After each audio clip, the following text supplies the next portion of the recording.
This is ABC. Howdy, I'm Wil Shriner. On my next show, we salute the proud state of Texas. Our first famous Texan is distinguished actor Rip Torn. And we'll meet a member of the Ewing clan, Dallas star Susan Howard. Plus, from the Houston Chronicle, columnist Maxine Messenger tells us what it's like to be a gossip columnist. And we'll have a little spice with race car driver Carroll Shelby cooking his famous Texas chili. Plus, toe-tapping music from the Radio Ranch Straight Shooters. Partner, you better be there. Monday afternoon at 4 o'clock. On the next People's Court. Well, I fell, but I don't remember falling on an instrument or anything. Did she shuffle into her sax? I've been a professional musician for 27 years, and I have never had an instrument damaged. The defendant says it was an accident. All of a sudden, I found myself dancing and moving backwards. The case of dirty dancing at the country club. Leave you here, and I'll go out and make my decision. Right there. Monday afternoon at 5 o'clock. It happened on a quiet Hollywood night. Sharon, Tate, and her guests inside. And from the shrubbery, they emerged without warning to carry out a murderous order. Linda Kasabian was with them. A man comes stumbling out of the house, covered in blood, and falls down and starts stabbing him. A special edition, the Sharon Tate murder. Monday evening at 6:30.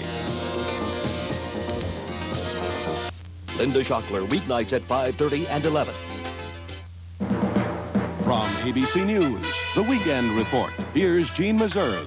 Good evening. Excerpts of Donald Reagan's unflattering book about the Reagan White House were published today in Time magazine. Reagan claims he tried not to be nasty in the book, but President Reagan is portrayed as detached and First Lady Nancy Reagan as a schemer and believer in astrology. The White House is not letting Reagan have the last word. Jackie Judd reports. Reagan says virtually every major move or decision made by the Reagans during his time as chief of staff was cleared in advance with an astrologer. The woman Nancy Reagan referred to as my friend is, by all accounts, Joan Quigley, a San Francisco socialite. It's been leaked that you do advise Nancy Reagan. I'm simply asking you whether that's correct or not. I cannot deny it. Reagan claims that Mrs. Reagan insisted that the INF treaty be signed midday last December 8th on the advice of an astrologer. Quigley told ABC News she had nothing to do with the timing of that event and that she's not involved with the upcoming summit. I never make decisions for any of my clients. That's perfectly ridiculous. But Reagan writes that an astrologer became such a factor in scheduling the president that he took to color-coding his calendar. Green for good days, red for bad days, yellow for iffy days. He says that early last year, when the president had prostate surgery, Mrs. Reagan was advised that January would be a bad month for him. Reagan writes this had the effect of immobilizing the president. His schedule was in a state of chaos. As for the president, Reagan portrays him as passive, writing that it was a rare meeting in which he made a decision or issued orders.